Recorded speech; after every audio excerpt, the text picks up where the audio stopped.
Hey everyone, thanks for tuning into Awesome Sunday Show. Before we get started, we'd like to tell you where you can find us. You can find all of our episodes, including new content like blogs and guest blogs, on our newly launched website, awesomesundayshow.com. Woohoo! Our podcast is also available on iTunes, Google Play, Podbean, Stitcher, TuneIn, and YouTube. You can find all those links also on awesomesundayshow.com. You can also follow us on our social media accounts, twitter.com/awesomesunshow, facebook.com/awesomesundayshow, and instagram.com/awesomesundayshow. Thanks for tuning in and enjoy the show. You're listening to the Electronic Media Collective Podcast Network. Yeah, it's a mouthful. For more great shows like the one you're about to enjoy, visit electronicmediacollective.com. And now, our feature presentation.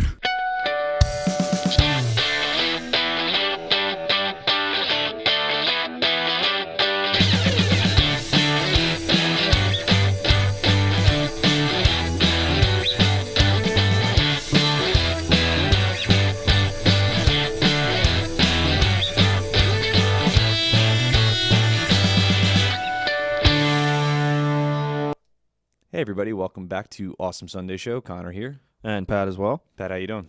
I'm doing all right. I'm finally back. Had the flu last week, so I missed both episodes we released, but I want to give a special thanks to Phil and Cassidy for filling in for me and doing a great job.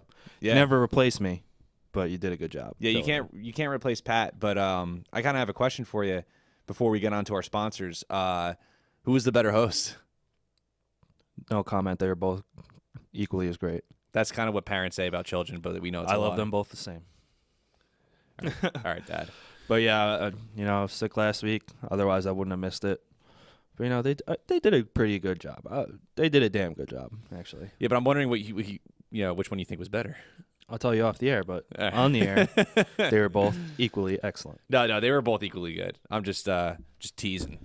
He's just trying to set me up for some trouble. Yeah, exactly. And I don't appreciate that. No. I knew you wouldn't really answer. Or if you did answer, it probably would have been a funny answer. But, yeah, we have a pretty good episode for you today, folks. Actually, every episode is a pretty good episode. At least I think so. Or great, I would say. Great's a good word.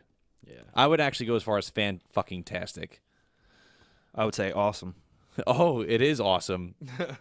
Yeah, so we kind of have this is more of like an opinion episode on a certain famous individual that I think we both admire. Yes. I'm a big fan. So without further ado, let's get into the sponsors and we can get into the episode. And Pat, usually go first with the sponsors because my mojo is always off when I go first. Today's episode is sponsored by Loot Crate. Loot Crate is a monthly mystery crate that delivers the best in geek and gaming gear. From collectibles, apparel, tech gadgets, art, and other epic gear, it's like Comic-Con in a box. It's a monthly subscription service. It's for people who are interested in stuff like us, geek stuff, gaming, pop culture, comic books, everything like that. They always do a different theme every month, and it's unique. They don't have that stuff after that month is done. If you don't get it that month, then good luck finding it. You have until the 19th at 9 p.m. Pacific to subscribe and receive that month's crate. And when the cutoff happens, it's over. You know what? You get 6 to 8 items for less than $20 a month, and it's licensed gear, apparel, collectibles, unique one-of-a-kind items, and more. They've recently had a Rick and Morty theme, Guardians of the Galaxy. They have Marvel. They do themes for all these different things, and you always get some really cool stuff in it. And you know what? By supporting Loot Crate, you support us. You support the ass of Awesome Sunday Show. Everybody loves ass, right? Who doesn't love ass? And all you got to do is go to trylootcrate.com/awesome and enter the code BRIDGE10 to save 10% on any new subscription. That's trylootcrate.com, BRIDGE10 to save 10% on any new subscription. They got a couple different monthly options to choose: 1, 3, 6, and 12-month plans. And you know what? I think the 12-month plan comes with a free shirt. But yeah, if you guys are interested in some cool stuff like we are, then you should definitely try out Loot Crate. Thank you, Loot Crate, for sponsoring us today. Yeah, Loot Crate. You guys are the best. And the best sponsor is GameFly. You can also go over to www.gameflyoffer.com/awesome to sign up for a free 30-day trial for one game out. You know what's awesome about GameFly, Pat? Tell me. There's over 8,000 new releases and classics available for Xbox One, Xbox 360, PS4, PS3, PS Vita, Wii U, Wii, 3DS. They even go as far as back as PS2, GameCube, and Xbox. It's a monthly subscription service where you get a 1-disc plan for either $15.95 a month or a 2-disc plan for $22.95 a month, and they're shipped directly to your door. They're in a pre-addressed envelope for easy returns. There's no contracts. You can cancel any time. You can have multiple games and movies rented out at the same time, based on the membership, obviously.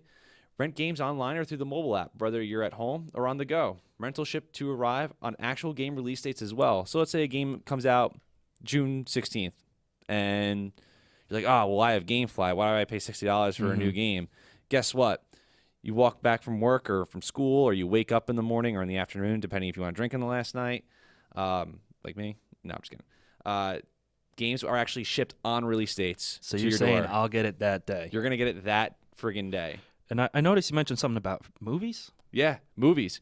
So just in case, you've been playing Legend of Zelda Breath of the Wild for about 8 hours, which is, something I might have normally done. More like 12 for you. Maybe 16. There you go. And I'm like, I just want to unwind with a good movie and cold beer. You can get a movie from GameFly too. How much does that cost? No extra cost. Damn. It comes with the plan. Never get burned by buying a bad game or getting stuck with a game that only takes a few days to beat. I can think of some certain games. We're not going to name them, but I can think. And if you like the game you got, you can keep it at a major discounted rate because GameFly loves you. They should love every customer. They do. Yeah. So remember, folks, if you want to be a part of GameFly's monthly subscription service and be a part of that awesome community that gets games shipped right to their door, depending on what console that you love, go over to www.gameflyoffer.com/awesome to get a free premium 30-day trial. That's pretty great. Thank you, GameFly. That is pretty freaking cool, man. All right, guys. So getting to today's episode, this is one that I came up with, and it was after I saw the most recent movie this person made, and it really got me thinking. I just watched it too. Yeah, and it's about Kevin Smith and how, in my opinion, he had a great rise, and then, lately, over the past few years, here and there, he's been in a decline. So I wanted to talk about that, our feelings of his early movies, and once, you guys listen to this, let us know on the comments on awesomesundayshow.com or on Facebook, facebook.com/awesomesundayshow, or Twitter, twitter.com/awesomesunshow. Let us know if you agree with us and what your thoughts on this topic are. But yeah, so Kevin Smith, love him or hate him, you got to respect the guy for what he's done and how he did it. Burst onto the scene with Clerks back in '94, made that for dirt cheap, filmed, kind of illegally in a way because he kind of, was in the convenience store when he wasn't supposed to be. Well, no, it's that he filmed that. It's kind of yes and no illegally. Like he was like He did it without permission. he did it kind of without permission. There were certain things he was allowed to do, but then certain things he kind of just stretched. Like Yeah. there's a documentary on the Clerks X 10th anniversary DVD that I watched a couple times, and he made that movie on around $27,000. Something like that. Yeah, and he got it from doing odd jobs here and there. I think he sold some stuff. He was in a sizable amount of debt. Yeah. It's a very sizable amount of debt. Like didn't know if he was gonna ever recover kind of debt. Yeah. Because think about it, back in 1994, that movie came out. Mm-hmm. $27,000 was a lot more money then than it would be now. 23 years ago. Mm-hmm. So he was in a lot of debt, and there was a lot riding on it. He was super into micro budget films, like Richard Linklater. And a couple other directors were doing that at the time. So he tried to do it with Clerks, and I mean, like you were saying, it was certain things he had to kind of stretch. It was in a convenience store, but what I really liked about it is that movie. There's things that would hinder certain aspects to make it believable, but he was able to get around it in certain technical ways Right. that I loved. One being black and white, and two, they can only film a lot of the scenes at night. Yeah, from the overnights. Yeah. So looking right now, it says 10:30 to 5:30 in the morning. Yeah, so they were up all night, And what was super cool, so when you watch that movie, when the shutters are down, the blinds, and he wrote in the movie that someone put gum in the locks. Yeah, they worked that in because he was only able to shoot at night. Yeah, so it was always dark in there, but there was a reason. And like there is a few shots where like you can kind of see like the doors black. It's a glass door. Not all the time, Yeah. but some of the time. But it's still like it's really good. And I gotta say, Clerks has a really special place in my heart. I love that movie. Like that's a movie that's it's a awesome movie. It's, it's great. It's what it did for film, and what it did for Kevin Smith's career is Independent filmmakers especially. Yeah, it showed you that listen, you could do it. You just you gotta work around some things. You gotta max out some credit cards, get some debt in you. But if you get it done, and now more than ever, it's easier to release a film. Back then for him to get somebody to release it, it was a lot more difficult. But here, anybody can release a movie onto YouTube or Vimeo or anything. Yeah, you can. So you have way more options now than he did back then. You can film a movie on your iPhone and edit it on your iPhone. Yeah, there was a movie recently, like within the last couple of years. I forget the name of it or anything, but it was filmed and edited entirely on an iPhone, and it won like a couple of festival awards, which is pretty cool. So yeah, you're capable. Anybody can do that at any point in time. Mm-hmm. But back then it was much more difficult to get your movie out there, and he actually had to fight because Clerks originally had an NC-17 rating, and then thankfully for him, Miramax was able to help work around that. Once they bought the rights to the film to distribute it. Because we all know the Motion Picture Association of America rates films fairly. Actually, you should watch that great documentary. This film is not yet rated, I think it's called. Yeah, great documentary. Yeah, the MPAA is fucked pretty much. I hate them. Yeah, but Clerks went on to be a huge cult classic. It made over $3 million and it only was in like 50 or less than that movie theaters, but had huge VHS and DVD sales. Mm-hmm. And it launched the career of Kevin Smith. It really did. And you know what? It was, and Jason Mewes too. Jason Mewes was his friend. I don't think, no offense to Jason Mewes, he's great. He may not be where he is today. He may never became an actor if it wasn't for that or any of the other people that were in the movie. He's another interesting person because he obviously benefited significantly from Kevin Smith.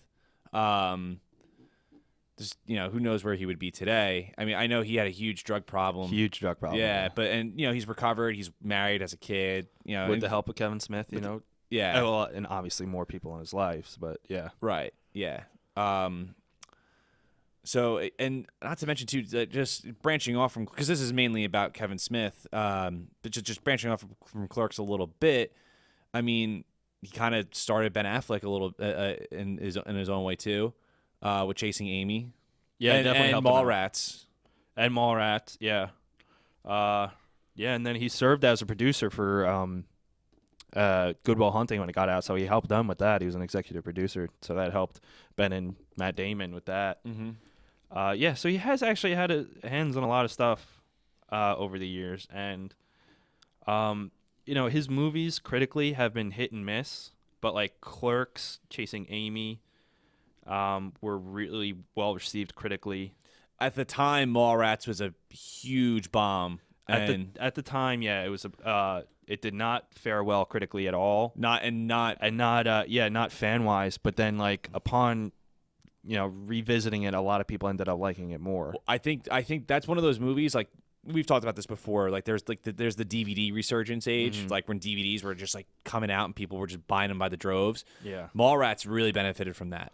Yeah, 100%. Because there was like a new generation of kids that I think like really, when I first saw Mallrats, I fucking loved it. Oh, me too. I was hooked on it right away. I didn't have any problems with it. It was actually like, and I forget who said it, but Kevin Smith like retweeted it like a few years back, but like I don't know if it was a critic or like a blogger or somebody said it's kind of like the Blade Runner of comedies.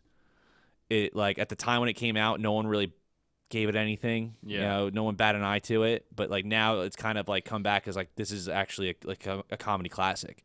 Yeah. And I think so too. I think it's funnier than Clerks and Chasing Amy, even though Chasing Amy and Clerks are better movies in my opinion. Like just character dialogue wise, Right. story structure and everything. Mallrats kind of has like an outrageous story. Oh, it's ridiculous. Yeah. And Michael Rooker was in this too. Michael Rooker, who is now big in The Walking Dead and the Guardians movies. Oh yeah, that's right. He was the James Gunn collaborator. Yeah, he was the father of the love interest. Yes, He he was the game show host. Yeah. Or the game show producer. Yeah, he was a huge dick. Yeah, so he actually has had a lot of different, and big names involved in his movies, but like Clerks, Mallrats, Chasing Amy, Dogma, Jane, Silent Bob Strike Back. Up to that point, like fan-wise at least, that's a really good string of movies. Yeah, I like all those movies a lot. Dogma, I fucking love. That Dogma movie. is great. Yeah. And my favorite thing about Dogma is because of the religious sections of Christianity were furious with it, how it depicted Christianity, God, angels, and stuff like that. So they had protesting, and my favorite part about my favorite story from that is Kevin Smith joined in on the protests of his own movie, like jokingly, to fuck with people, and he actually got interviewed about it, like, oh, why are you protesting? Because the reporter didn't know that it was his movie. Yeah, they just saw him with a sign. And interview. See, that's actual trolling. Yeah, like not like leaving a comment like kill yourself, like that, like someone like that's ballsy, like going into some people who like are hating you. He got a lot of flack for that. There was people throwing rocks in windows. They got death threats. Because Kevin Smith is like considers himself a Christian, like, but his wife I don't think is not very religious. So like, and he talks about it in one of his like one man show or stand. I don't know what to call it, but when he just does a show like in Asbury or just around like around the world, he talks about that story a lot. And it's a really interesting story because it just kind of shows like a clash of ideologies, but it's all just out of good fun, and like But that's still he didn't do it with ill intentions. He just wanted to make a movie. Yeah, that's all it was. It's a movie. And I don't think that movie converted or deconverted anybody in any way. Absolutely not. I don't think it had anything to do with if you were religious then, you were still religious after seeing it. If you weren't before, you're still probably likely not before. Can't you just laugh? Yeah, I mean, people take things too far, but it was a ballsy ass movie for him to make, and it turned out well. I think it's a great movie. I think Chasing Amy is probably his best made movie.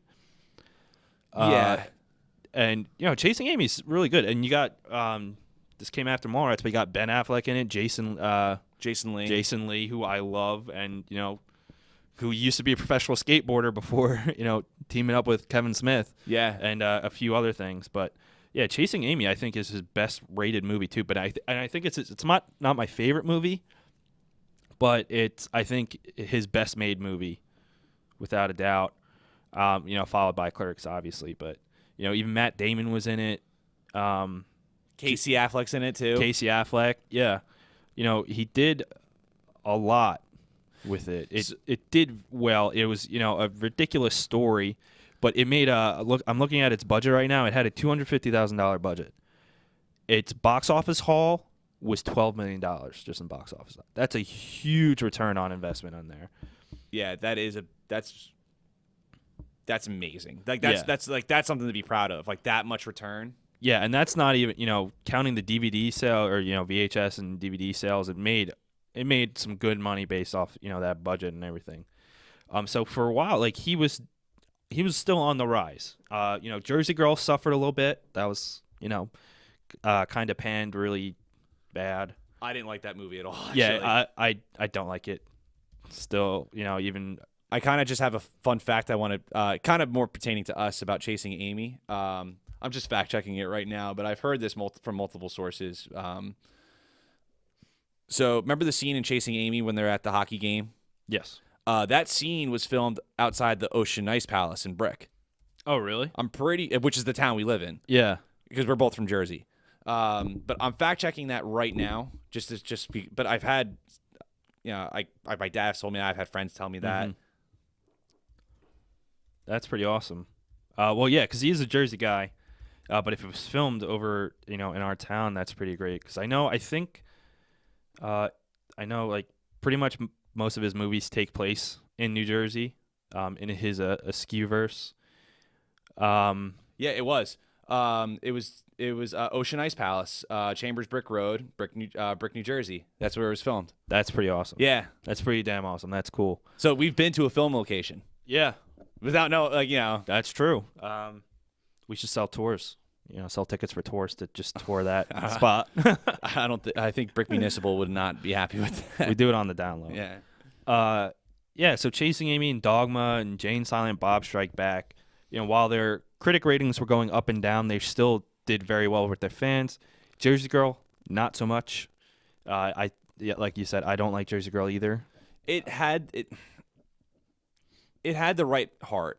Like its heart was in the right place. I think it wasn't like an absurd story. It actually was kind of like an at-home story, Yeah. but it just kind of sucked. It just didn't hit the mark. I don't know how else to put it. I wish I liked that movie more. It's got George Carlin's in it. Ben Affleck. Yeah, Liv Tyler. There's some pretty good names in there. It just didn't work out well. And it was not set in his Askewniverse. Askewniverse is like Kevin Smith's cinematic universe, pretty much, for people who don't know what that is. He calls it the View Askewniverse, and it's like his own weird universe. And most of his movies take place in that, at least his early films, leading up to Clerks 2, with the exception of Jersey Girl. More or less, the rest of those movies take place in his View Askewniverse. Then you had Clerks 2, which I liked. Yeah, I really like Clerks I really 2. like it. I prefer the first one, but I think it was a pretty solid sequel. I think my favorite part in that movie, though, is when the guy that they work with, what the hell is his name? The dorky kid, is working the cash register, and he mumbles under his breath like a quote from Lord of the Rings, and then the customer hears it. Oh, Elias. Elias, yeah, and they go off like quoting Lord of the Rings, and the guy has the one ring to rule them all chained around his neck. Yeah. And then you got Randall coming in and just like saying destroy, like, shitting on the Lord of the Rings, and then just saying all these like graphic and nasty things about Frodo and Sam. Yeah. So bad that the customer throws up. I thought that was hysterical. Well, how funny that's I think that scene's better now than it was 10 years ago or whenever it came out. Yeah. Because at the time, Lord of the Rings was Lord of the Rings was far surpassed Star Wars in popularity, because the prequels just came out and they were not well received by fans and critics. Lord of the Rings, the Return of the King won Best Picture. It won like 11 Academy Awards. It swept the Academy Awards in 2004, 2005, or whatever. So, Lord of the Rings that was a kind of a ballsy joke to do, because Lord of the Rings was like it. Like that was it was like replacing Star Wars as like the forefront of nerd culture. And like then you just had Randall, like the massive Star Wars fan, just fucking shit on it, man. and listen, I love Lord of the Rings. I read those books. I love the movies, but like I am a much bigger Star Wars fan than I am a Lord of the Rings fan. And like I love that joke. Oh, it was. I love that funny. scene. Yeah, Great scene. Yeah, it's one of my favorite scenes, and I think that was the first thing I've ever seen Rosario Dawson in. And it wasn't her first movie, but it's the first like time I came across her. And now I think, I watch most of whatever the hell she's in. Oh, she's in Men in Black too. Never mind. I was wrong. But yeah, Clerks 2 was great, and then he followed that up with Zack and Miri Make a Porno, which again did much better in DVD sales than movie-wise. It bombed, I'm pretty sure. Box office. But like that, I think, in my opinion, that was his last good movie. I think that's, Jersey Girl was a bump in the road, but from there, I think he just bottomed out.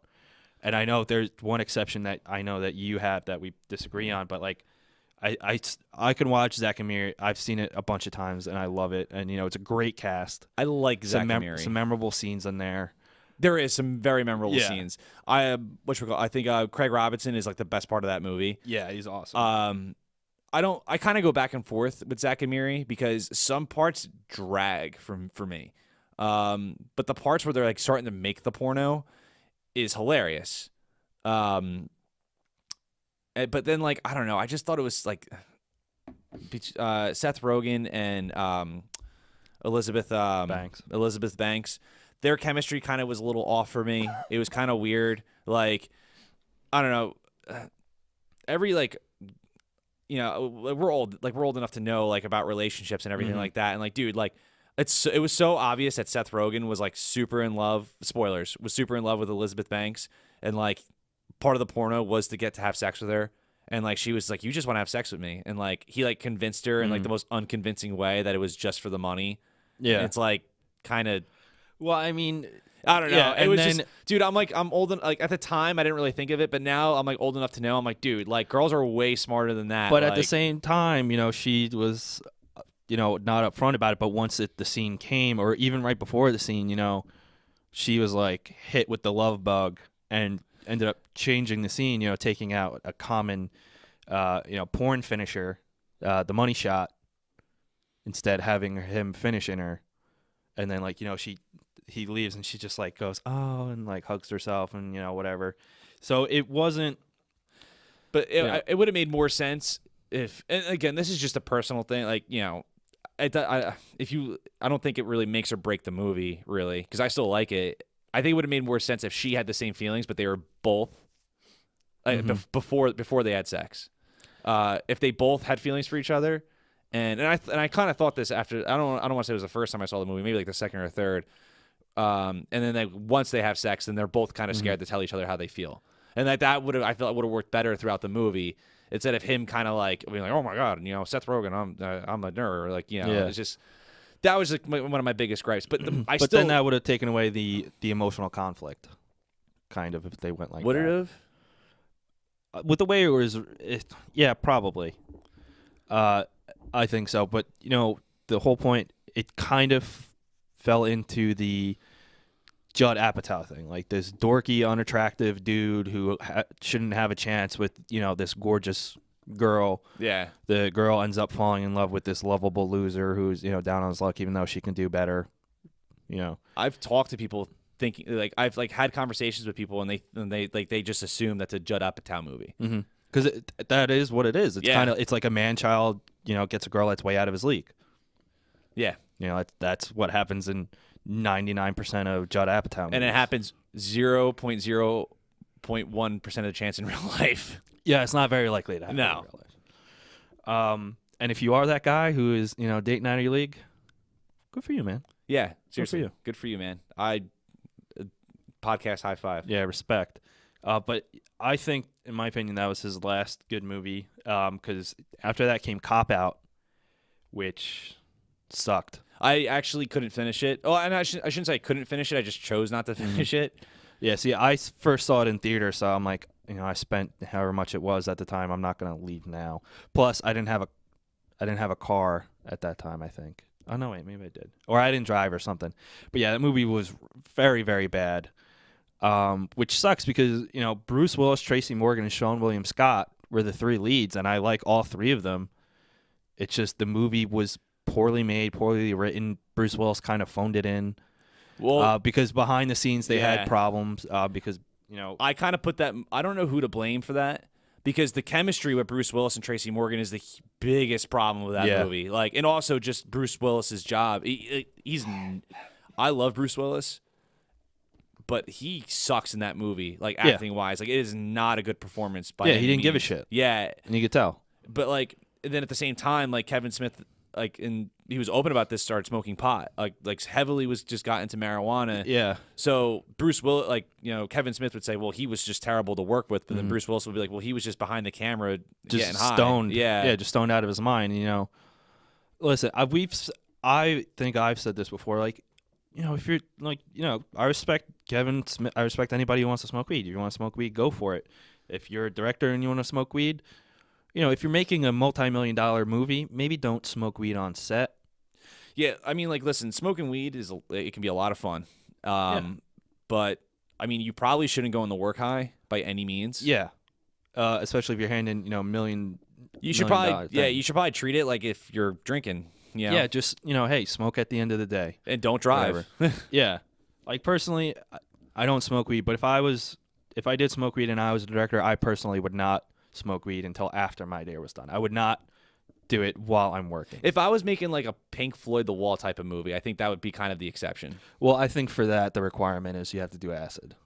Yeah. So that there was a lot of behind-the-scene tension between Kevin Smith and Bruce Willis. That in the movie just sucked. Yeah, it's funny too because I don't remember the script being that bad, or at least serviceable. Not terrible. Yeah, it just I don't know. I guess just after that, whatever. And then also that year he had the famous Southwest Airlines incident where he was asked to leave the plane because Kevin Smith he did trim down now. Yeah, But he lost a lot of weight. He got huge. There's a photo of him at the Toronto Film Festival where he is like morbidly obese. Like he was big, like really unhealthily big. Yeah. And I don't say that to point it out like, oh my God, you were so fat, but it's just like he was like 300-400 pounds. Yeah, and it was he's not a tall guy, so it's I'm just trying to point out the fact that it's like, he did lose a significant amount of weight. He did now. And Yeah, good for him. Yeah, he lost a bunch of weight, but so the problem was that he was a requirement of airline safety is both armrests. The armrests on either side of you have to be down in full lock position to be considered, in a safe position. And according to him, he was able to do it, but the multiple employees said that they couldn't, so they couldn't guarantee his safety.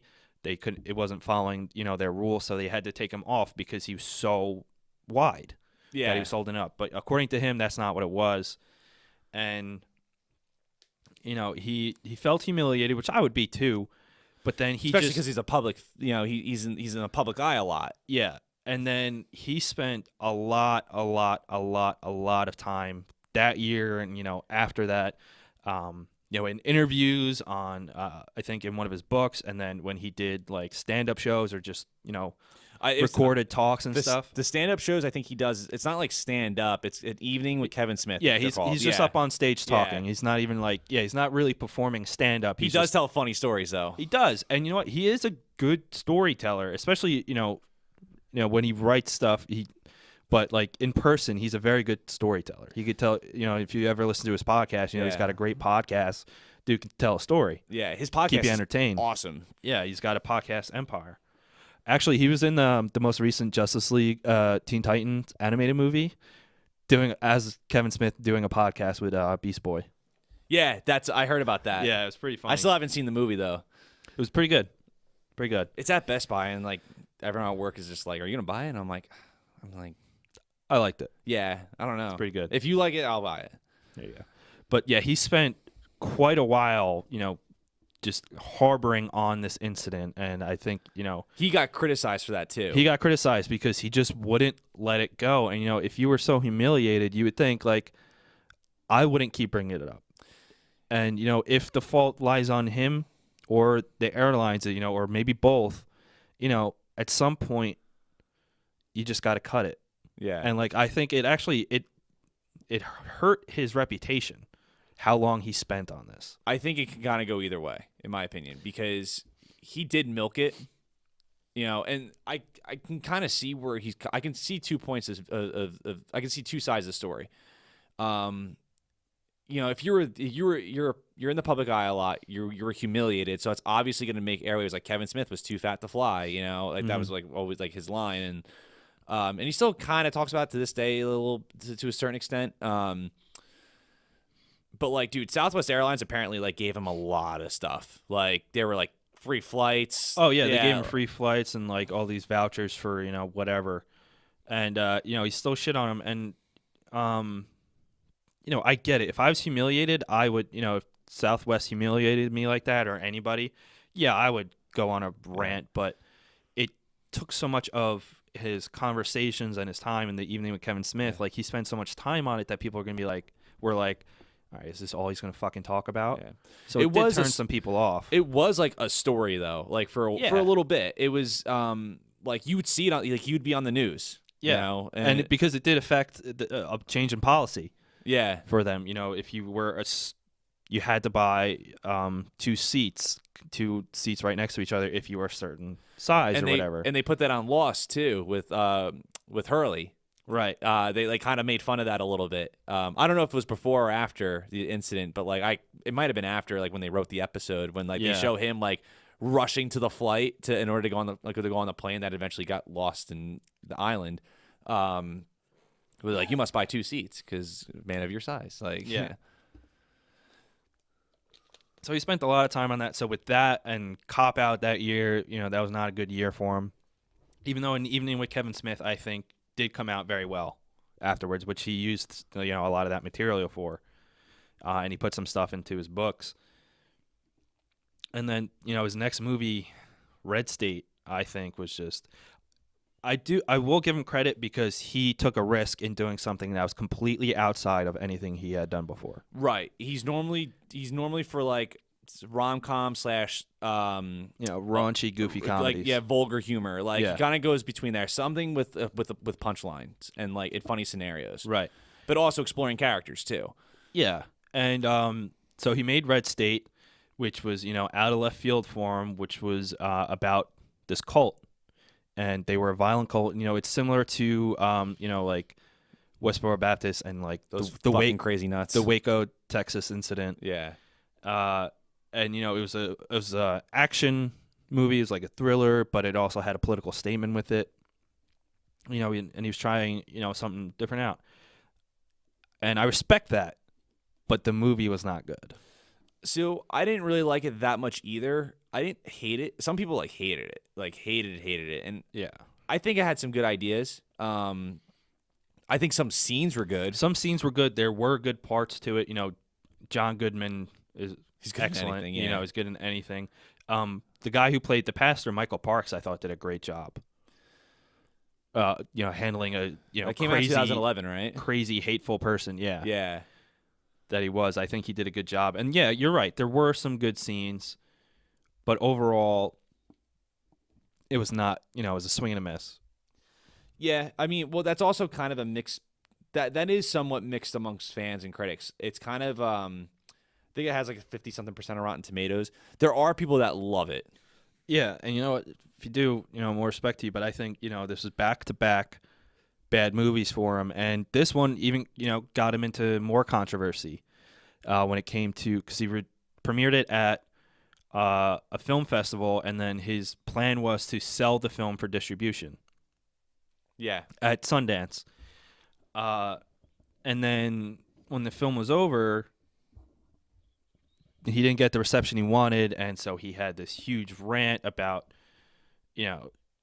critics, and he just caused this huge issue when it came to distribution that he ended up just doing it himself. And, a lot of people kind of ragged on him for it. Well, and I can see where he's coming from. Like, again, this is kind of a thing. There's 2 sides to every story. Some critics were super harsh on his movies, like overly, and like I've shit on movies. I mean, I have shit on movies, but like, I didn't think he's never made a movie. Well, I shouldn't say that.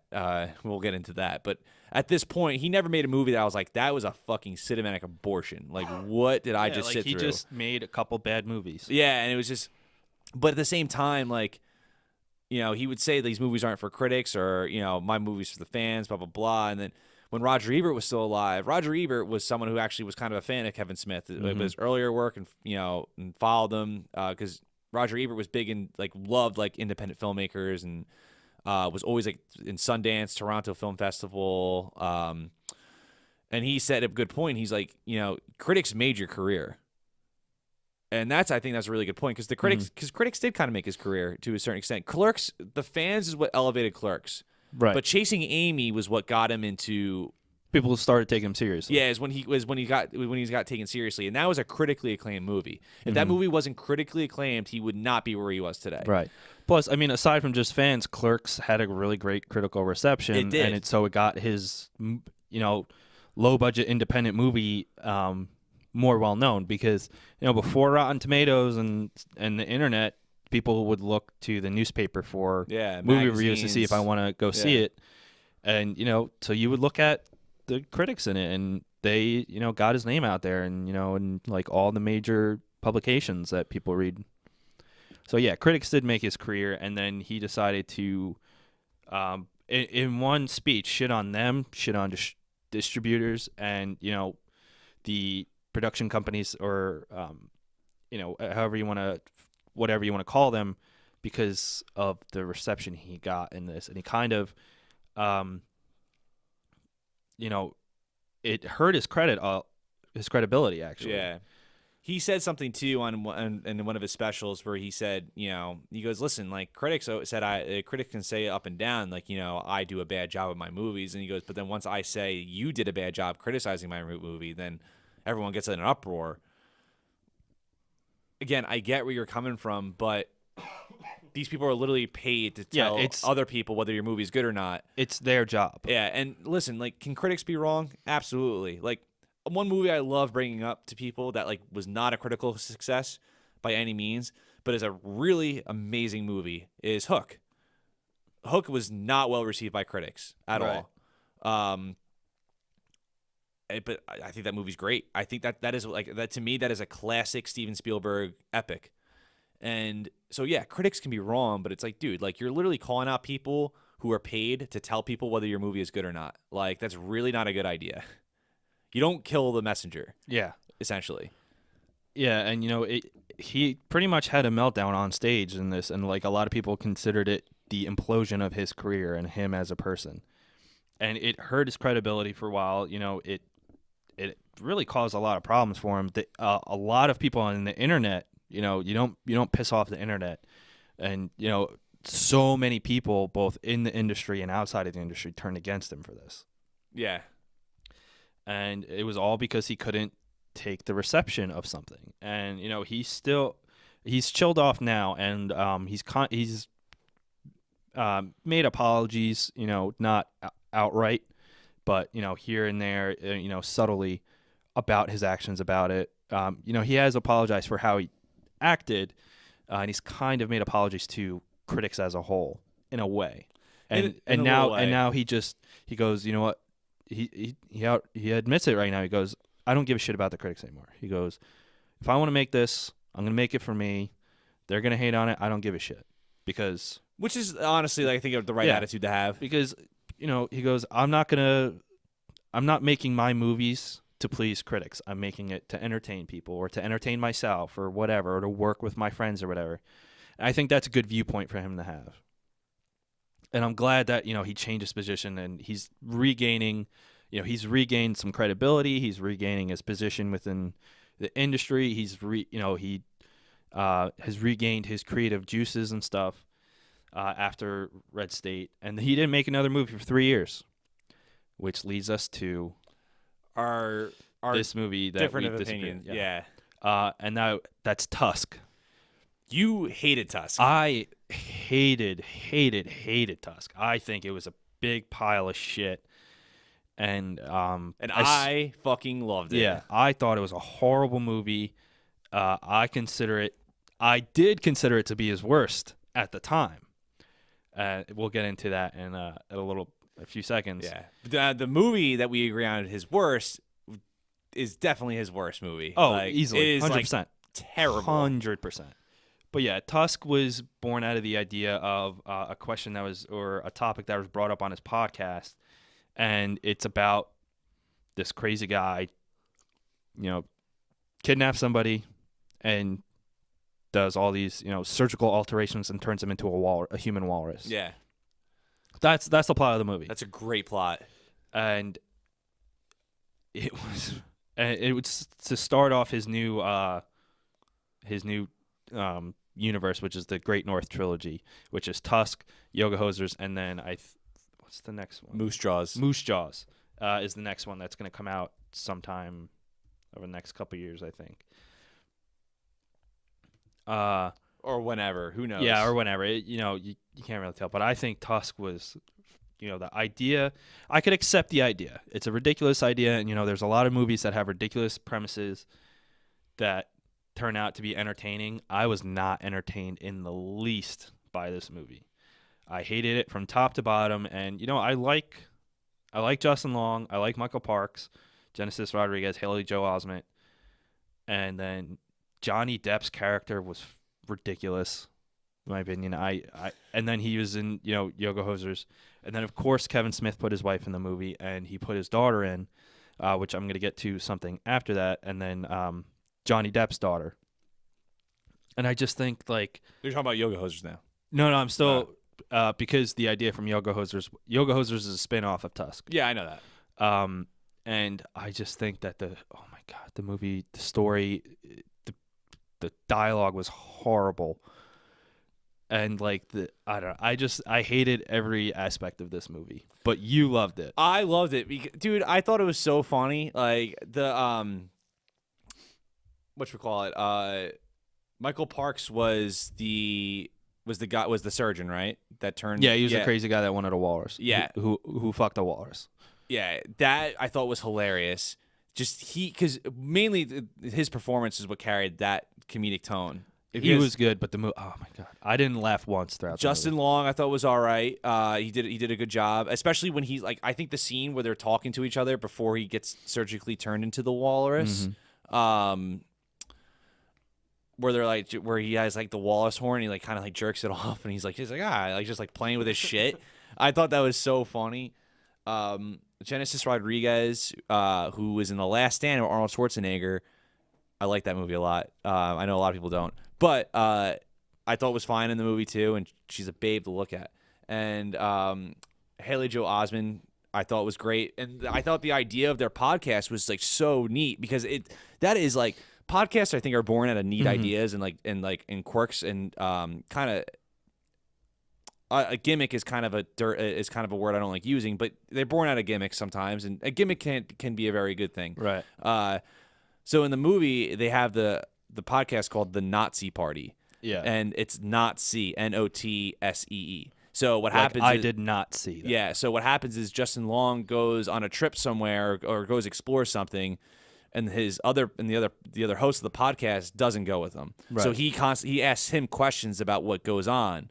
And I think that's a brilliant podcast idea just on itself. Mm-hmm. So it actually is it's kind of genius that he goes on this trip to Canada because of the podcast, and it would make sense why his co-host wouldn't go with him. So the build-up for the plot is kind of already like set there, and I thought it was really good. Now, does the movie have problems? Absolutely has problems. It has some tonal problems. Some of the jokes don't work. I loved how fake the walrus looked. I thought that was. I mean, it was consistent with what the movie was, like a low budget like C movie. Yeah, and that's fine. Like that's what I wanted. If it looked too good, I would have been mad. Right. That it looked that good. The ending is kind of like out there. It doesn't. It's definitely not an ending for everybody. But I really liked it. As soon as I finished the movie, I was like, "Are you fucking kidding?" Thankfully, I didn't pay to see it. It was on Amazon Prime for free at the time, and I saw it. And I'm like, I hated it. I was like, that was fucking horrible. I'm like, Kevin Smith is done. I just wasted an hour and 40 minutes. Like, some bullshit. Terrible movie. And then, yeah, so I think I was like, all right, he's, after the last, like, this is third in a row that fucking blew. Whatever, he's done. I'm done with him. And then he did, after that, he did one segment in this horror-themed anthology movie that was like about major holidays. Yeah, and it was called Holidays. It was called Holidays, and it was just like each holiday had a horror story to it. I never saw and he it. did Halloween. He did the holiday he got was Halloween, and I liked his segment. Wasn't like awesome or anything, but I liked it. It was fine. And then he came out with Yoga Hosers, the second of the True North trilogy. Ugh. And oh my God, I thought Tusk was horrible. This was one of the worst movies I watched last year, and it was just horrible. Yeah, there's something about like a guy in his mid-40s writing dialogue for 15-year-old girls that just doesn't work.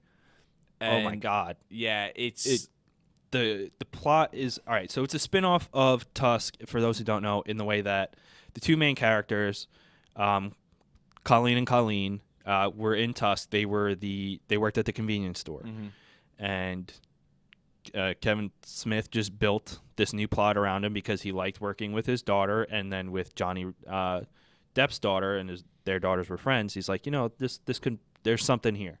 So they build it around the convenience store. Like that's where a good part of the movie takes place and around these characters. And it was so fucking bad. Yeah, and what I really didn't appreciate, like, the Clerks like nods that it had, because Clerks is an amazing movie, and this movie is nowhere near to how good Clerks is. No. And you know, Harley Quinn Smith and Johnny Depp's daughter, Lily Rose. Lily Rose, I'm sure are fine actresses. Mm-hmm. I mean, you know, Lily Rose can speak fluent French, like, perfectly, and she shows that in the movie. So they definitely, I'm sure they have talent, you know, there, and it sucks that it wasn't really explored in the movie. And, like, the movie kind of has the same tone. Actually, it has exactly the same tone as Tusk, but it just gets too wrapped up in itself. And also, the jokes just suck, Dude. Oh my, they were so bad. And it's. But I think what really makes the movie fail on such an epic level is how he's trying to represent girls today and how they act, but he does it in such a really unlikable way. They say basic way too much in that movie. Yes. Yeah, because he's doing it. They say basic when it doesn't apply. Like, he's doing, like, the stereotype of what a teenage girl is now, how they act, like their lingo, what, you know, all the selfies and all the huge social media bullshit that they do. Their faces in their phones 100% of the time. Yeah, and it was so cringeworthy. The dialogue was so cringeworthy. All the jokes fell flat. In the beginning, when they gave them, like, their Instagram profile stuff, my like, God. was just that super corny. Yeah, and, you know, they was the picture and then little dots underneath, you know, like they did in Suicide Squad. Super basic. Yeah, like, super basic, like shit like that. This was like a, you know, Hot Topic MySpace-based movie. And then the plot that, you know, the A to Z, A to Z, in case people don't follow Canadian lingo, was like built over the site of this ancient Nazi scientist. And that was, you know, waiting for Hitler to take over the entire world. So he had been under there since, you know, World War II, building soldiers made out of bratwursts. And then the Colleens had to deal with 2 kids they went to school with who were Satanists and wanted to sacrifice them. And, like, the Bratzies killed them by going through their buttholes. Yeah, and see, like, what you're describing is something I would love. Like, I would love a movie like that. If someone were to pitch that idea to me, I'd be like, "That's fantastic." It's like a trauma movie. Yeah, it's a trauma movie without the trauma charm. Yeah, and, like, it sucks too. And I don't know, like, the whole, and, like, I know there's the whole scene where he's kind of, like, not apologizing to critics, but, like, it's a covert apology to critics. Yeah, kind of. And, like, I get where he's coming from it too. And, like, I know I've said that a million times, but it just wasn't. It was kind of. It still was in a little bit of bad taste, in my opinion. And I just. What really hurts that movie the most is just the dialogue and the worst. The screenplay is terrible, and then that Kevin Conroy cameo pissed me off too, mainly because I love Kevin Conroy, but it wasn't a warranted cameo. Like, I didn't feel like I earned it. No, the movie didn't earn him. And Stan Lee was in it too. So was Stan Lee. Yeah, and it was just like, dude, you do not. He's like, the movie's clearly for girls that are 14, but it has characters and cameos in it for girls that are 14 who would never fucking know who those people are. Right. Dude, like, if I'm watching a movie with a girl, first off, if we even make it to the part where Kevin Conroy shows up, there's already a problem. But but yeah, I don't like. What girl that? I'm not saying girls don't love Batman, Kevin Conroy, or Stan Lee or anything like that, but, like, what girl that clearly that they're representing in that movie that's 14, 15 they years old, know. that's clear, that's all on their phones, and it's all about, like, internet and, like, trending stuff. They would have no idea who that person is. Right. No idea. And again, I love Kevin Conroy. I am, like, he is my favorite Batman. He's the best Batman. Stan Lee is, like, my hero. Stan Lee is a, you know, goddamn legend. Yeah, he's incredible. Yeah, and there's just so many stupid parts to this movie, and then, like, the whole Justin Long's character as Yogi Bear, and, like, how he kept getting sued or cease and desist for the name of his yoga studio. Speaking of yoga, they use their yoga skills to defeat like the Nazi. Yeah, they used the yoga skills to defeat the monster the Nazi created, but like 5 minutes before, the monster turned on its creator and took a giant hammer and smashed him into the ground, pulverizing him. But two girls that learned yoga were able to defeat the monster. Yeah, and using yoga. Wow. Oh my god, so bad. Yeah, it just was like, I don't get what was the point of the movie. Like, I still don't know. Like, you can watch a movie. I'm like, what's the point of it? The point was to show you fear. The point was to show you isolation. The point was to make you laugh. The point was to give you different perspective from maybe a viewpoint that you normally would never take from. Like, there's like movies should like again, movies don't have to change your life, but there should be a point. The point is to gross you the fuck out, or the point is just to just really like piss you off. Maybe like a movie should always have a point. I don't know the point to this movie. I can't tell you why it was made. What was like what it was made to give his daughter and Johnny Depp's daughter a starring role. I guess so. I guess that's it. Yeah. And I don't know. Like, I hated how much they said sorry. Oh, I know. They funny. really took like the teenage girl stereotype and the Canadian stereotype way too far. Like, he overdid it. I get that's what he was making fun of, but it was way, way too much. And it wasn't funny. No, it wasn't funny the first time, and it wasn't funny the 50th time. No. And like, yeah, I don't really think there was any good aspect to this movie. Johnny Depp, again, forced in with his stupid character. I hated his character. He's in there. He's just, his character fits like the terribleness of the movie. Their punk rock band song sucks. Oh, whatever. It was like the Colleen joke song, like new met, whatever they were doing. I don't even know what the hell you would call that, but yeah, it was not good. Yeah. Their band sucked balls. Yeah. Whatever they were called. And the whole like you'll talk to me because I have tattoos. Like, joke was stupid. Like, it just was. I don't know who it was meant for. Like, is it meant for girls that age? And if it was, then why didn't you clearly make it for them? Like, why? I felt like I almost felt conflicted. I was like, well, this scene I hate, but then but I should really like this because this person has a cameo in it. Mm-hmm. It was annoying. It was just such an annoying movie that was boring. It dragged. It wasn't funny. I can't.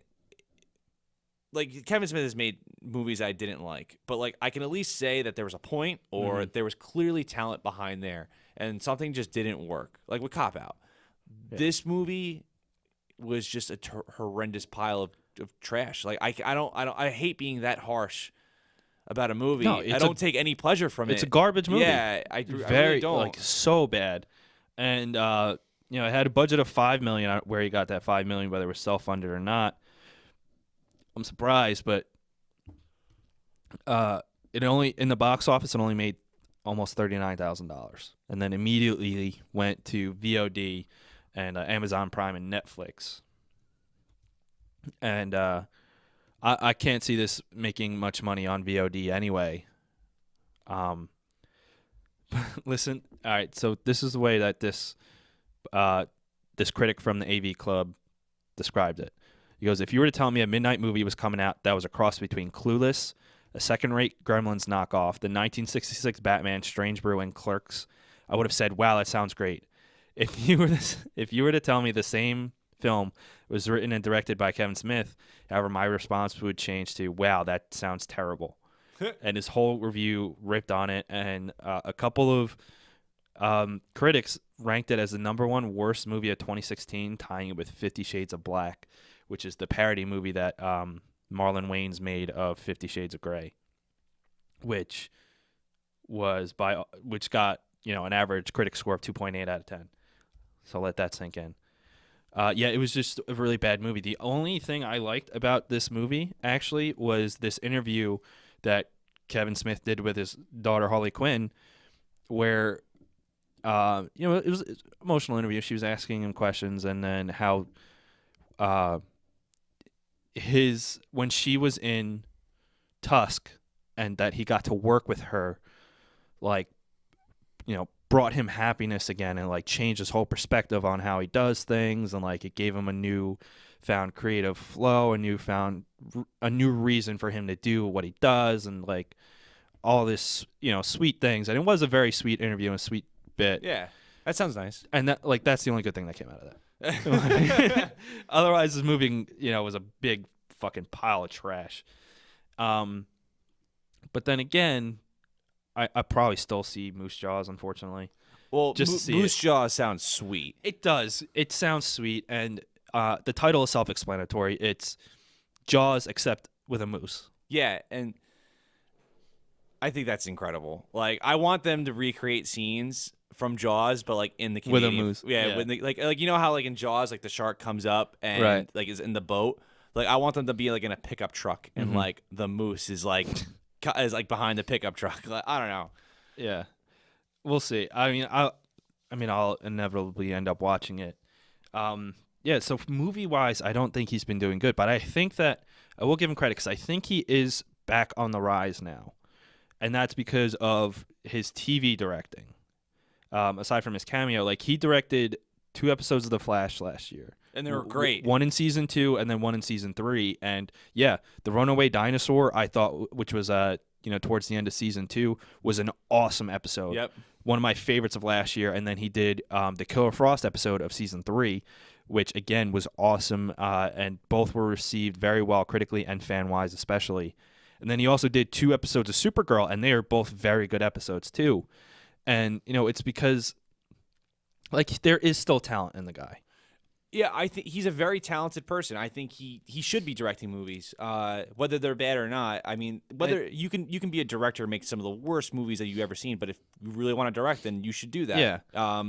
No critic should ever tell you no. Don't ever make a movie. Right. Make a movie because you want to, no matter how many people hate it. But I think it's just his love for comics and how well he knows comic book characters. Well, yeah, because he wrote a lot of comic books. A lot of them did very well. Some of them didn't do well. Some of them didn't do well. Some series he just abandoned completely without doing the rest of their run, and still haven't finished to this day. But yeah, the dude knows comics. He's a huge comic book fan. Which, in case you couldn't tell in Mallrats, like their obsession with comics was him.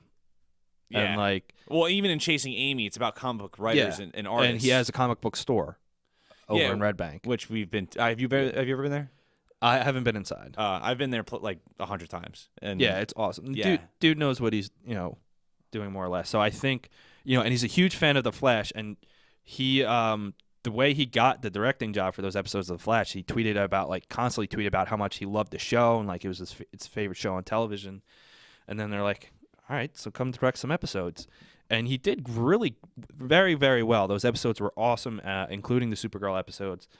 And I don't know if it's because, maybe he's meant, maybe it's because it's something that he loves so much that he put in, extra effort, or it's because he was directing somebody else's work and he didn't write it. Or maybe he's just... But he's a very good writer, too. Not lately, though. Not lately. His last string of movies have, fell flat. And he didn't write Zack and Miri. Seth Rogen did, I think. But I think, or maybe, it could be just he just, maybe he's really good at directing TV shows, and maybe he should, look at doing that more so than movies. But, you can't, if he wants to do movies, he's going to do it. But, so I still think that he will be there. His career will rise again. I think he's, Well, I don't think it ever really went down significantly. It didn't completely crash. It did hit a low point, and he even admits he hit a rock bottom there. And his career suffered for it, and he released a bunch of duds in a row. Had these personal controversies, and his work did suffer. He's lost a lot of fans. His movies have not been raking in the dough or anything, even on VOD or anything. But he's doing it now for himself.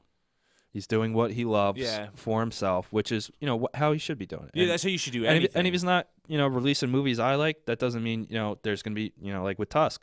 You love that movie, I hate it. There's always gonna be somebody or thousands, millions of people who love his stuff. Listen, there's gonna be someone who watches Yoga Hosers and it's their favorite movie. Yeah. I remember when it first came out onto like Amazon and Netflix and stuff, he retweeted or tweeted back at people who were like, "Oh my god, this movie's so great! It's my favorite movie of yours." Yeah. Whatever. And I'm like, wow, you guys have bad taste then. If you Yeah, have you seen his other movies? Don't ever suggest a movie to me if you Yeah. love that movie. But listen, like you're not wrong if you love that movie. That's just your opinion. And like I would never say Yoga Hosers doesn't deserve any to ever be released. Like it's not like an insulting movie. Right. It's just a really bad movie. Yeah, it's just well, it might be insulting to teenage girls. Yeah. And Canadians, but we're not them. But I think I would like to see him direct more of like comic book shows, like Flash and Supergirl and stuff. I thought he did very well. If he wants to, do more episodes for them in their next seasons, or Arrow or any of the Marvel shows, I'd be down for that. Because I would love to see that. Because I think he probably put extra love and care into them too. Not saying that he didn't with his other movies, but because they're such popular things that like they're not, the people watching those are not necessarily Kevin Smith fans. They're fans of that, and and they get millions and millions of viewers, and these comic book characters, legendary and whatever. That if he fucked them up, he would be like crucified by a certain community of millions of people. But he did a great job, and then there were always rumors that he was going to be a part of the DCEU. Like when Ben Affleck stepped down from directing the Batman, a lot of rumors were swirling that Kevin Smith was going to do it, and he didn't. And he goes, "Yeah, there's no way in hell somebody's giving me, the responsibility of directing a movie like that." No, yeah. I mean, if I was a producer or like head of a studio, I'd be like, no. Yeah, no, No. I wouldn't even consider him. No. But TV wise, I think he could be a good fit for TV. Yeah, I think that just comes down to like, one of my favorite stories about an artist is Vincent Van Gogh. And Vincent Van Gogh, when he first started, he was super fucking crazy. He cut off his own ear. He was a painter in France, and he would paint really dark and like gloomy pictures, but they were masterfully done. And then he saw Japanese art and saw how bright and colorful it was, and changed what he did in his art. And he had and he started doing like brighter paintings and stuff. Killed himself because again, he was just one of those crazy artists. Well, he had a brain infection from syphilis or something like that. Oh, I guess that was it. But then, so like the reason why I bring that up is because I think Kevin Smith might just have to change what he normally does. Because think about it, like he broke out into the scene, and he was new. He was new. Fresh on the scene. He was a fresh voice, and like in the industry. And it happens to every artist. They get stale in what they do. And I think you might be right onto something. I think TV might be like that fresh thing he can get into and tackle. Yeah. Because clearly, especially recently, cinema and film has not been his strongest. Right. And Clerk, he was planning on doing a Mallrats sequel, and then Clerks 3. And Clerks 3 fell apart because one of the main actors didn't want to do it, and he goes, "Well, I'm not doing it without them." No, nobody wanted to finance a Mallrats sequel that nobody even asked for to begin with. Only like the super View Askew Universe fans, like I would love a Mallrats 2. Like if I don't know, because the first one's so good, I don't think I would want a sequel. But Clerks 2 but I would work watch for it. me. Like yeah, Clerks 2 did work. If Mallrats 2 was even maybe not as good or just as good as Clerks 2, I would be fine with it. Like if there was a crowdfunding thing for it, I would. I mean, he doesn't do crowdfunding. No, but which I respect. I have nothing against people crowdfunding a film if they, that's how it's got to be. Yeah. But yeah, his crowdfunding video games doesn't really work out for me. never crowdfund a video game. You will always get fucked over. Yeah, Mighty Number 9, Ukulele. Yeah, except actually, I think Shovel Knight. Shovel Knight was crowdfunded. I'm pretty sure. I forget the name of it, but Dalia was playing it. It's this game that came out recently that's by some of the developers that developed Banjo-Kazooie. That's Ukulele. Oh no, it didn't do well. Dalia said it was good. I mean, it's good. But he did that in quotes for people. Yeah, it's I heard some people that really didn't like it. Oh, though. really? Okay. Yeah. Well, I was speaking of not crowdfunding video games because a lot of the creators just take the money and then just never do anything with it. Which happens a lot with the video game like Kickstarters and Indiegogos. But yeah, crowdfunding movies have nothing. If he wanted to do that, if it were Mallrats 2, I'd probably do it. But yeah, nobody wanted to fund a Mallrats sequel. And then he thought about it and he goes, this would work better as a TV show. And then nobody wanted to do that. But here's the thing, though, is like with Mallrats 2, as much as I would like a sequel for it, you got to think in perspective that I don't think a lot of the original cast would work hanging out in the mall anymore because they're in their 40s. Yeah, 40s and 50s. Yeah, it made sense at the time because they were like 20 or like in college. Mm-hmm. Like they were at a point in their lives where they didn't know what to do. They were like looking for jobs, or they were going to class, or so it wouldn't work. Like my I don't think our parents or just people in their 40s and 50s in general like, yo, let's go chill at the mall. They don't do that. Yeah, no, it wouldn't work today. And then so he reworked it as a show and then retitled it Mall Brats for it would be younger main characters. Yeah, with probably his daughter and Johnny Depp's daughter. But then again, nobody wanted to do that. See, that I would rather see. And then he couldn't do it himself because he doesn't own the rights to that. But he owns the rights to Jane Silent Bob, so he's been writing and working on a new Jane Silent Bob movie, along with Moose Jaws. I don't know, if Moose Jaws probably still will happen, just a matter of when. And then the Jane Silent Bob movie, which I hope turns out good. I'll watch it because I love the Jane Silent Bob movie, Strikes Back and everything. So that's the one creation of his that he does have rights to, that he can do it, anytime he wants, and that he'll probably have to self-finance production-wise, and then maybe he'll be able to, get a distributor again or something. However Yoga Hosers worked out will probably be the same how Jane Silent Bob works out. Kevin Smith's in a lucky position because he has enough money where he can self-finance his movies.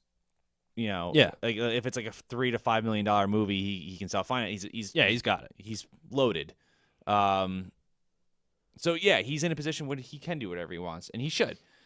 I don't know. I mean, I love Kevin Smith and his movies. I will still always watch something he puts out. Because of his glory days. Yeah, I'm still a fan of his, no matter even the schlock he puts out, like Yoga Hosers. I'll still watch it because I'll give it a chance. Anything he puts out, I'll give it a chance. I think he deserves it. I'm a big fan of him. Like that's like I wouldn't. I've always said this, and I've said this in the podcast I think before in the past, is that like I'm not like a starstruck person. I don't. If I were to see someone famous and like generally just famous, I'm not like, oh my god, it's that person. Mm-hmm. Like I'm not going to tell the story, but like I've actually, the basketball player J.R. Smith.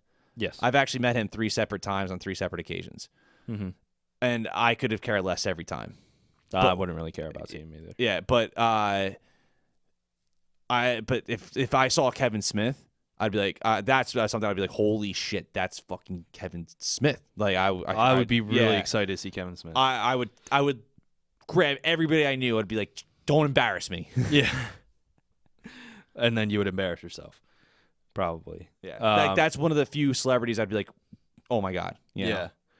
Yeah, I mean, I'm gonna be a fan of his for a while unless he does something like heinous or whatever, and both a heinous film or he does like an actual heinous act or something. But I'll give anything he releases a shot. I'll still give Moose Jaws a shot, even though he's other than his Flash and Supergirl episodes. I haven't liked the thing he's released in a while. That's not his podcast. Or actually, Comic Book Man's pretty cool. Oh, Comic Book Man is awesome. Yeah, that's it's on AMC, right? Yeah, and again, that's a venture into television that was successful. Yeah. Yeah, guys. So, what do you think about? Were you ever fans of Kevin Smith? What's your favorite movie of him? Do you agree with me or Connor about a rise and then decline and then maybe a rise again of his career? Are you one of the few people that liked Yoga Hosers? If you are, I really want to know I really want to know why you like that movie. Yeah, and tell I'm us not why going you to shit liked it. on you for if you liked it. That's great. I'm not going to shit on you. I just want to know why.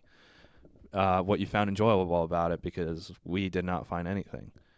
Are you excited for his future projects? Are you sad there's no Clerks 3? I was bummed when Clerks 3 wasn't going to happen.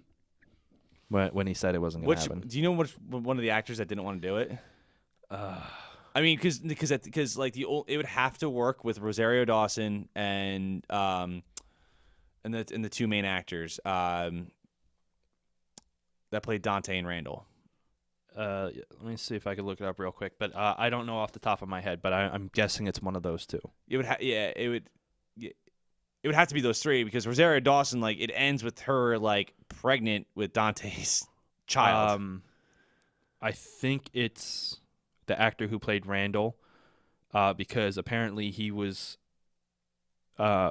reluctant to do Clerks 2 to begin with, and he's kind of moved on outside of acting, I think, although he still does some bit parts here and there. So I think there's no definite answer. Kevin Smith didn't say, but that seems like the most likely person. And are you bummed that Clerks 3 isn't happening? I'm bummed. Are you bummed that Mallrats 2 or the Mallrats show, Mallbrats or whatever, isn't happening? What do you think of his Supergirl and Flash episodes? What other stuff would you like for him to work on, comic book based? Let us know. Yeah, tell us. Yeah, or do you just love everything he's ever done? Which is fine.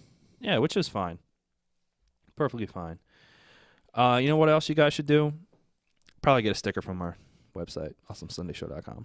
We have something else coming soon too. We do. We have T-shirts for you awesomers. Yeah, we haven't put them on the website yet. We gotta set something up to do that. Yeah, and we have a lot of the shirts, but not all of them. Mm-hmm. But yeah, and we have plans for other accessories that you can buy as well. Yeah, it'll be up there. We just gotta set some stuff up for the shirts and stuff, but they're coming. They're coming. We promise. Yeah. Yeah. So we'll make an announcement about that on our social medias and our website and everything. But that's going to, end it off here. And again, we just want to give a quick shout out to our sponsors once again. Loot Crate, thank you for sponsoring us. Remember, you can get 10% off any new subscription for this Comic-Con in a Box monthly service by going to trylootcrate.com/awesome and entering the code BRIDGE10. That's trylootcrate.com/awesome and enter the code BRIDGE10. Save 10% on any membership. And remember, today's show is also brought to you by Gamefly.com. If you want to try out Gamefly, you get a free 30-day premium trial by going to www.gameflyoffer.com/awesome. That is a free premium 30-day trial. One game out. So, folks, if you ever want to give Gamefly a try, now is the perfect time. It's an awesome service. It really is. I've tried it before, and I loved it. All right, guys. Thanks for listening. Remember to check out all of our plugs that we had in the beginning. And you know what? Hope you have a great day, great week, great everything.